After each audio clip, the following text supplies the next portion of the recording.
আউযুবিল্লাহি মিনাশ শাইতানির রাজিম। বিসমিল্লাহির রহমানির রহিম। আসসালামু আলাইকুম। একাদশ এবং দ্বাদশ শ্রেণীর ছাত্রীদের উদ্দেশ্যে পরিণতি ও সুশাসন দ্বিতীয় পত্রের 235 নম্বর পৃষ্ঠা থেকে বাংলাদেশের সরকার এবং প্রশাসনিক কাঠামো এ সম্পর্কে আলোচনা করতেছি। আশা করি তোমরা বাসায় বিষয়গুলো চর্চা করবে এবং নিজেরা উপকৃত হবে। আজকে আমি যে বিষয়টা আলোচনা করব সেটা হচ্ছে পাঠ 6, মন্ত্রী পরিষদের গঠন ও কার্যাবলী।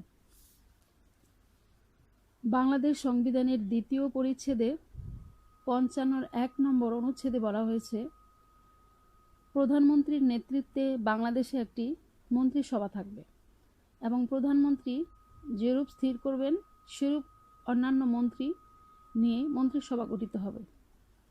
বাংলাদেশের মন্ত্রিপরিষদ গঠিত হয় প্রধানমন্ত্রী, অন্যান্য মন্ত্রী, প্রতিমন্ত্রী ও উপমন্ত্রীর সমন্বয়ে। জাতীয় সংসদের সংখ্যাগরিষ্ঠ দলের নেতা বা সংসদ নেতাকে রাষ্ট্রপতি প্রধানমন্ত্রী হিসেবে নিয়োগ দান করবেন। বর্তমানে দলীয় ব্যবস্থার বিকাশের ফলে যে দল জাতীয় সংসদে সংখ্যাগরিষ্ঠ আসন লাভ করে সে দলের মনোনীত নেতাকেই প্রধানমন্ত্রী নিয়োগ করা হয়। মন্ত্রীগণ সাধারণ সংসদ সদস্যদের মধ্য থেকে নিযুক্ত হবেন, তবে সংসদের সদস্য নির্বাচিত হবার যোগ্যতা সম্পন্ন অথচ সংসদ সদস্য নন এমন ব্যক্তিকেও রাষ্ট্রপতি প্রধানমন্ত্রীর পরামর্শক্রমে মন্ত্রী হিসেবে মনোনীত করতে পারবেন। তবে এভাবে নিয়োগকৃত মন্ত্রীদের সংখ্যার ক্ষেত্রে সীমাবদ্ধতা আছে। এভাবে নিযুক্ত মন্ত্রীদের সংখ্যা মন্ত্রিপরিষদের সকল সদস্যদের 1/10 অধিক হবে না। প্রধানমন্ত্রী মন্ত্রিপরিষদের সভায় সভাপতিত্ব করবেন। বাংলাদেশের মন্ত্রিপরিষদের কার্যাবলী। মন্ত্রিপরিষদ দেশের শাসন সংক্রান্ত সব কাজ পরিচালনা করে থাকে। মন্ত্রিপরিষদের ক্ষমতা এবং কার্যাবলী হচ্ছে: প্রথম, রাষ্ট্রের সকল বিভাগকে সংহত করা এবং বিভাগগুলোর মধ্যে সমন্বয় সাধন মন্ত্রিপরিষদের প্রধান কাজ। নির্বাহী বিভাগ ও সংসদের মধ্যে সহযোগিতার সূত্র স্থাপন করাও মন্ত্রিপরিষদের অন্যতম কাজ। 2 নম্বর কাজ হচ্ছে মন্ত্রিপরিষদের সদস্যগণ প্রধানমন্ত্রীর সহকর্মী হিসেবে দেশের শাসন সংক্রান্ত সকল ক্ষমতা ভোগ ও কার্য পরিচালনা করে থাকেন। মন্ত্রীগণ নিজ নিজ মন্ত্রণালয়ের দায়িত্ব পালন করেন। মন্ত্রিপরিষদের ব্যর্থতার জন্য প্রধানমন্ত্রীকে সংসদের নিকট জবাবদিহি করতে হয়। 3 নম্বর কাজ হচ্ছে মন্ত্রিপরিষদের নিয়মিত সভা অনুষ্ঠিত হয়। এ সভায় সভাপতিত্ব করেন প্রধানমন্ত্রী। এ সভায় দেশের শাসন সংক্রান্ত সকল বিষয় আলোচিত হয় এবং এসব বিষয়ে প্রয়োজনীয় নীতি ও সিদ্ধান্ত গ্রহণ করা হয়। 4 নম্বর কাজ হচ্ছে মন্ত্রিপরিষদ বাংলাদেশের বৈদেশিক নীতি নির্ধারণ করে। কোনো দেশের সাথে চুক্তি স্থাপনের বিষয়ে মন্ত্রিসভা গুরুত্বপূর্ণ ভূমিকা পালন করে। 5 নম্বর কাজ, মন্ত্রিপরিষদ দেশের বাজেট প্রণয়নের ক্ষেত্রে গুরুত্বপূর্ণ ভূমিকা পালন করে। অর্থমন্ত্রী, প্রধানমন্ত্রী ও মন্ত্রিপরিষদের অন্য সদস্যদের পরামর্শ অনুযায়ী বাজেট তৈরি করেন এবং জাতীয় সংসদে তা পেশ করেন। 6, দেশ রক্ষা সম্পর্কিত বিষয়ের সব ধরনের কাজই মন্ত্রী পরিষদের উপর ন্যস্ত। এক্ষেত্রে প্রধানমন্ত্রীর পরামর্শ অনুযায়ী রাষ্ট্রপতি সশস্ত্র বাহিনীর কার্যাবলী নিয়ন্ত্রণ করেন এবং সেনা, নৌ এবং বিমান বাহিনীর প্রধান ও প্রতিরক্ষা বিভাগের অন্যান্য কর্মকর্তাদের নিয়োগ দান করেন। 7, মন্ত্রিপরিষদের সদস্যগণ একই সাথে রাজনৈতিক, বিশেষ করে সরকারি দলেরও নেতা। তাই দলীয় নেতা হিসেবে তারা দলের সংহতি রক্ষা ও দলীয় শৃঙ্খলা রক্ষার মাধ্যমে জাতীয় সংসদে নেতৃত্ব দান করেন। সর্বশেষ 8 নম্বর কাজ হচ্ছে মন্ত্রিপরিষদ সরকারি নীতি জনগণের অবগতির জন্য তাদের সামনে তুলে ধরেন এবং সরকারের নীতির অনুকূলে জনসমর্থন গ্রহণ করেন। এই কাজের দ্বারা মন্ত্রী পরিষদ সরকার ও জনগণের মধ্যে সেতু বন্ধন হিসেবে কাজ করে। 9. জাতীয় সংসদে নেতৃত্ব দান মন্ত্রী পরিষদের আরেকটি গুরুত্বপূর্ণ কাজ। আইন প্রণয়নের কাজেও তারা অংশগ্রহণ করে থাকেন, কারণ তারা একই সাথে সংসদের সদস্য। জাতীয় সংসদের প্রত্যেক অধিবেশনের কর্মসূচি তারা প্রণয়ন করেন। 10. মন্ত্রিপরিষদ রাষ্ট্রপতি এবং জাতীয় সংসদের মধ্যে সেতু বন্ধন স্বরূপ। জাতীয় সংসদের মনোভাবের সাথে পরিচিত মন্ত্রিসভা রাষ্ট্রপতিকে প্রকৃত অবস্থা সম্পর্কে অবহিত করে। 11. সাম্প্রতিককালে প্রতিটি রাষ্ট্র জনগণের সর্বাঙ্গীন কল্যাণ সাধনে আত্মনিয়োগ করেছে। এর ফলে স্বাভাবিকরূপে মন্ত্রিপরিষদের কার্যক্ষেত্রের পরিধিও ব্যাপকভাবে বৃদ্ধি পেয়েছে। বর্তমান বৈশ্বিক পরিবর্তিত পরিস্থিতিতে মন্ত্রিপরিষদকে জনশিক্ষা, জনস্বাস্থ্য, পরিবহন, শিল্প বাণিজ্য, ডাক ও তার এবং অন্যান্য বহুবিধ কার্যাবলী সম্পাদন করতে হয়। সুতরাং বলা যায় মন্ত্রিপরিষদ সংসদীয় গণতান্ত্রিক শাসন ব্যবস্থার সবচেয়ে গুরুত্বপূর্ণ ভূমিকা পালন করে। এবার আমরা পার্ট 7 থেকে একটু আলোচনা করব। বাসায় তোমরা বিষয়গুলো রিডিং করবে এবং অবজেক্টিভের জন্য প্রশ্ন তৈরি করবে। 237 পৃষ্ঠা, বাংলাদেশের সরকার এবং প্রশাসনিক কাঠামো। রাষ্ট্রপতির নির্বাচন, পদমর্যাদা, ক্ষমতা ও কার্যাবলী। বর্তমান সংবিধানের 4th ভাগের 48-1 নম্বর ধারায় বলা হয়েছে যে বাংলাদেশের একজন রাষ্ট্রপতি থাকবেন। তিনি আইন অনুযায়ী সংসদ সদস্যগণ কর্তৃক নির্বাচিত হবেন। তিনি গণপ্রজাতন্ত্রী বাংলাদেশের রাষ্ট্রপ্রধান এবং অন্য সকল ব্যক্তির ঊর্ধ্বে তার অবস্থান। তবে এক্ষেত্রে তার একচ্ছত্র আধিপত্য প্রতিষ্ঠিত নয়, বরং ব্রিটেনের রাজা বা রানীর ন্যায় বাংলাদেশের রাষ্ট্রপতি একজন শাসনতান্ত্রিক প্রধান এবং তিনি প্রধানমন্ত্রীর পরামর্শক্রমে রাষ্ট্রের সকল কার্য সম্পন্ন করেন।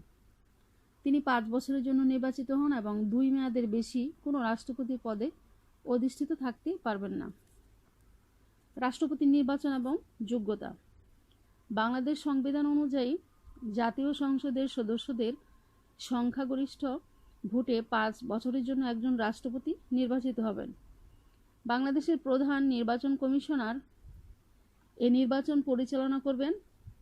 এক্ষেত্রে তার যোগ্যতা সুনির্দিষ্ট কোনো ব্যক্তি রাষ্ট্রপতি পদপ্রার্থী হতে চাইলে তাকে 1. বাংলাদেশের নাগরিক হতে হবে, 2. কমপক্ষে 35 বছর বয়স্ক হতে হবে, 3. সংসদ সদস্য নির্বাচিত হবার যোগ্যতা সম্পন্ন হতে হবে এবং 4 নম্বর কখনো শাসনতন্ত্রের অধীনে অভিশংসন দ্বারা রাষ্ট্রপতির পদ থেকে অপসারিত না হবার গুণাবলী থাকতে হবে। রাষ্ট্রপতি যদি পদত্যাগ করতে চান তবে তিনি তার স্পিকারের কাছে স্বীয় স্বাক্ষরযুক্ত পত্রের মাধ্যমে জানাতে পারবেন। সংবিধানের 123 নম্বর অনুচ্ছেদ অনুযায়ী রাষ্ট্রপতি পদের মেয়াদ অবসানের কারণে শূন্য হলে মেয়াদ সমাপ্তির তারিখের 90 দিনের মধ্যে শূন্য পদ পূরণের জন্য নির্বাচন অনুষ্ঠিত হবে। রাষ্ট্রপতির অভিশংসন। সংবিধান অনুসারে রাষ্ট্রপতি 5 বছরের জন্য নির্বাচিত হলেও মেয়াদ উত্তীর্ণ হওয়ার পূর্বে তাকে অভিশংসিত করা যায়। যেসব কারণে জাতীয় সংসদ রাষ্ট্রপতিকে অভিশংসনের মাধ্যমে অপসারণ করতে পারে সেগুলো হচ্ছে: 1. সংবিধান লঙ্ঘন করার বা গুরুতর অসদাচরণের কারণে রাষ্ট্রপতিকে অভিশংসন করা যাবে, তবে এক্ষেত্রে সংসদের 2/3 ভোট দরকার হবে। 2. অভিশংসন করতে হলে জাতীয় সংসদের মোট সদস্যদের সংখ্যাগরিষ্ঠ অংশের স্বাক্ষরে অভিযোগ লিপিবদ্ধ করে স্পিকারের কাছে একটি প্রস্তাবের নোটিশ জমা দিতে হবে। স্পিকারের কাছে নোটিশ দেওয়ার 14 দিন পূর্বে বা 30 দিন পর এই প্রস্তাব আলোচিত হতে পারবে না। নোটিশ পাওয়ার পর সংসদ অধিবেশন চালু না থাকলে স্পিকার অবিলম্বে সংসদ আহ্বান করবেন। 3. শারীরিক বা মানসিক অসামর্থ্যের কারণে রাষ্ট্রপতিকে অভিশংসিত করা যাবে। এক্ষেত্রেও সংসদ সদস্যদের সংখ্যাগরিষ্ঠ সদস্যের মোট সদস্যের 2/3 ভোটে গৃহীত হলে রাষ্ট্রপতির পদ শূন্য বলে ধরা হবে। এখন আমরা আলোচনা করব রাষ্ট্রপতির পদমর্যাদা। বাংলাদেশের রাষ্ট্রপতি পদমর্যাদার দিক থেকে বিশিষ্ট স্থানের অধিকারী। বিশ্বের অন্যান্য দেশের সংসদীয় পদ্ধতির সরকার ব্যবস্থায় রাষ্ট্রপ্রধানের ন্যায় বাংলাদেশের রাষ্ট্রপ্রধানও প্রধানমন্ত্রী পরামর্শক্রমে সকল কার্য সম্পন্ন করে থাকেন। শাসনতন্ত্র অনুসারে রাষ্ট্রপতির বিরুদ্ধে আদালতে কেউ মামলা দায়ের করতে পারবে না। আবার কোনো আদালতও তার বিরুদ্ধে গ্রেফতারি পরোয়ানা জারি করতে পারবে না। তবে তার কার্যাবলীর মাধ্যমে যদি কোনো ব্যক্তির স্বার্থ নষ্ট হয় তবে সরকারের বিরুদ্ধে মামলা দায়ের করা যাবে। শাসনতান্ত্রিক বিধান অনুসারে তিনি ক্ষমতার অধিকারী এবং তদনুসারেই তার ক্ষমতা পরিচালনা করবেন। তিনি সশস্ত্র বাহিনীর সর্বাধিনায়ক। বস্তুত বাংলাদেশের রাষ্ট্রপতি একজন নিয়মতান্ত্রিক প্রধান শাসক, তবে তার নামেই সকল রাষ্ট্রীয় কার্যাবলী পরিচালিত হয়। এখন আমরা আলোচনা করব রাষ্ট্রপতির ক্ষমতা এবং কার্যাবলী। গণপ্রজাতন্ত্রী বাংলাদেশের রাষ্ট্রপতি বহুবিধ দায়িত্ব পালন করে থাকেন। তার মধ্যে রাষ্ট্রপতির ক্ষমতা এবং কার্যাবলীগুলো হচ্ছে: 1 নম্বর, শাসন সংক্রান্ত কার্যাবলী। বাংলাদেশ সরকারের নামসর্বস্ব প্রধান হলেও রাষ্ট্রপতি শাসনতন্ত্রের উল্লেখ করা হয়েছে যে বাংলাদেশের শাসন বিভাগীয় সকল কার্যাবলী রাষ্ট্রপতির নামে করা হবে। রাষ্ট্রপতি সংসদে নির্বাচিত সংখ্যাগরিষ্ঠ দলের প্রধানকে প্রধানমন্ত্রী রূপে নিয়োগ করবেন। রাষ্ট্রপতি বাংলাদেশের প্রতিরক্ষা বিভাগসমূহের প্রধান। তিনি অ্যাটর্নি জেনারেল, প্রধান নির্বাচন কমিশনার, সরকারি কর্ম কমিশনের প্রধান ও সদস্যবৃন্দ, মহাহিসাব নিরীক্ষক ও নিয়ন্ত্রক প্রমুখদের নিয়োগ এবং তাদের কার্যাবলী বিধিবিধান নিয়ন্ত্রণ করবেন। রাষ্ট্রপতি আবার বিদেশে বাংলাদেশের রাষ্ট্রদূত, হাই কমিশনার এবং কনসুলেট নিয়োগ করবেন এবং বাংলাদেশে নিযুক্ত বিদেশি হাই কমিশনার ও রাষ্ট্রদূতদের গ্রহণ করবেন। রাষ্ট্রপতির আইন সংক্রান্ত কার্যাবলী। রাষ্ট্রপতি জাতীয় সংসদের অধিবেশন আহ্বান, স্থগিত এবং প্রধানমন্ত্রীর লিখিত পরামর্শে ভেঙে দিতে পারবেন। তিনি জাতীয় সংসদের অধিবেশনের সময় নির্ধারণ করবেন। পাশাপাশি তিনি জাতীয় সংসদে বাণী প্রেরণ করতে পারবেন এবং ভাষণ দান করতে পারবেন। জাতীয় সংসদের অধিবেশন মুলতবি থাকাকালে রাষ্ট্রপতি যে কোনো জরুরি অবস্থা মোকাবেলার জন্য অর্ডিন্যান্স জারি করতে পারবেন। একে বলা হয় রাষ্ট্রপতির জরুরি ক্ষমতা। জাতীয় সংসদে কোনো বিল গৃহীত হলে তা রাষ্ট্রপতির সম্মতির জন্য প্রেরিত হবে। রাষ্ট্রপতি 15 দিনের মধ্যে উক্ত বিলে সম্মতি দিবেন, অথবা অর্থ বিল ব্যতীত অন্য বিল হলে তা পুনর্বিবেচনার জন্য জাতীয় সংসদে ফেরত পাঠাবেন। তবে এ দুটির কোনোটাই না করতে পারলে রাষ্ট্রপতির সম্মতি আছে বলে ধরে নেওয়া হবে। রাষ্ট্রপতি বিচার সংক্রান্ত কার্যাবলী। সুপ্রিম কোর্টের প্রধান বিচারপতিকে রাষ্ট্রপতি নিয়োগ দান করেন। প্রধান বিচারপতির পরামর্শক্রমে অন্যান্য বিচারপতিদেরও তিনি নিয়োগ প্রদান করে থাকেন। বাংলাদেশের রাষ্ট্রপতির বিচার সংক্রান্ত কার্যাবলীর মধ্যে দণ্ডপ্রাপ্ত ব্যক্তির বিষয়ে তার ক্ষমতা প্রদর্শন করাই প্রধান। রাষ্ট্রপতি যে কোনো আদালত থেকে দণ্ডপ্রাপ্ত ব্যক্তিকে তার শাস্তি হতে রেহাই দিতে পারেন বা উক্ত দণ্ড লঘু করে দিতে পারেন। মৃত্যুদণ্ডপ্রাপ্ত ব্যক্তিকেও তিনি ক্ষমা করে দিতে পারেন। এজন্য রাষ্ট্রপতির কাছে প্রাণ ভিক্ষা মৃত্যুদণ্ডপ্রাপ্ত আসামির সর্বশেষ প্রক্রিয়া হিসেবে বিবেচনা করা হয়। রাষ্ট্রপতি তার মুক্তি বা দণ্ড মওকুফের ব্যাপারে শেষ আশ্রয়স্থল। অর্থ সংক্রান্ত রাষ্ট্রপতির কার্যাবলী। বাংলাদেশের সংবিধান অনুযায়ী রাষ্ট্রপতি কতিপয় অর্থ সংক্রান্ত কার্যাবলীও সম্পন্ন করেন। রাষ্ট্রপতির সুপারিশ ব্যতীত কোনো অর্থ বিল সংসদে উত্থাপন করা যাবে না। প্রত্যেক আর্থিক বছরের শুরুতে সরকারের আয় ব্যয় সম্পর্কিত বাজেট রাষ্ট্রপতির অনুমোদনপ্রাপ্ত হয়ে অর্থমন্ত্রী কর্তৃক সংসদে উপস্থাপিত হয়। রাষ্ট্রপতির নিয়োগ সংক্রান্ত কার্যাবলী। রাষ্ট্রপতি সংসদে নির্বাচিত সংখ্যাগরিষ্ঠ দলের প্রধানকে প্রধানমন্ত্রী রূপে নিয়োগ করেন এবং প্রধানমন্ত্রী পরামর্শক্রমে অন্যান্য মন্ত্রী, প্রতিমন্ত্রী ও উপমন্ত্রীদের নিয়োগ করেন। তিনি অ্যাটর্নি জেনারেল, প্রধান নির্বাচন কমিশনার এবং প্রধান বিচারপতিকেও নিযুক্ত করেন। তিনি মহাহিসাব নিরীক্ষক ও নিয়ন্ত্রক, সরকারি কর্ম কমিশনের সভাপতি ও সদস্যবৃন্দ, রাষ্ট্রদূত এবং সরকারের অন্যান্য উচ্চপদস্থ কর্মকর্তাকেও নিয়োগ দান করে থাকেন। সশস্ত্র বাহিনীর সর্বাধিনায়ক হিসেবে তিনি সামরিক বাহিনীর 3 প্রধানকেও নিয়োগ দান করেন। তবে সমুদয় কাজ করার জন্য তাকে প্রধানমন্ত্রীর পরামর্শ গ্রহণ করতে হয়। রাষ্ট্রপতির জরুরি ক্ষমতা। বাংলাদেশ সংবিধানের 9ম ক ভাগের 141 নম্বর অনুচ্ছেদ অনুযায়ী বাংলাদেশের রাষ্ট্রপতিকে জরুরি অবস্থা ঘোষণার ক্ষমতা দেওয়া হয়েছে। যুদ্ধ বা অন্য কোনো দেশ কর্তৃক আক্রান্ত হলে বা আভ্যন্তরীণ গোলযোগের কারণে দেশের নিরাপত্তা বা শান্তি বিনষ্ট হওয়ার উপক্রম হলে রাষ্ট্রপতি জরুরি অবস্থা ঘোষণা করতে পারেন। তবে এক্ষেত্রে ঘোষণার পূর্বে প্রধানমন্ত্রীর সম্মতির প্রয়োজন হয়। জরুরি অবস্থা বলবৎ থাকাকালীন সংবিধানে বিধিবদ্ধ কিছু মৌলিক অধিকারের কার্যকারিতা স্থগিত থাকবে। সমগ্র বাংলাদেশ বা এর কোনো অংশে জরুরি অবস্থা গৃহীত সকল ব্যবস্থা সমানভাবে প্রযোজ্য হবে। তবে শর্ত হতে হবে 120 দিন অতিবাহিত হওয়ার পূর্বে জাতীয় সংসদ কর্তৃক তা অনুমোদিত না হলে উক্ত সময়ের অবসানে তা আর কার্যকর থাকবে না। রাষ্ট্রপতির বিবিধ কার্যাবলী। উল্লিখিত কার্যাবলী পালন করার বাইরেও রাষ্ট্রপতি আরও কিছু গুরুত্বপূর্ণ কাজ রয়েছে।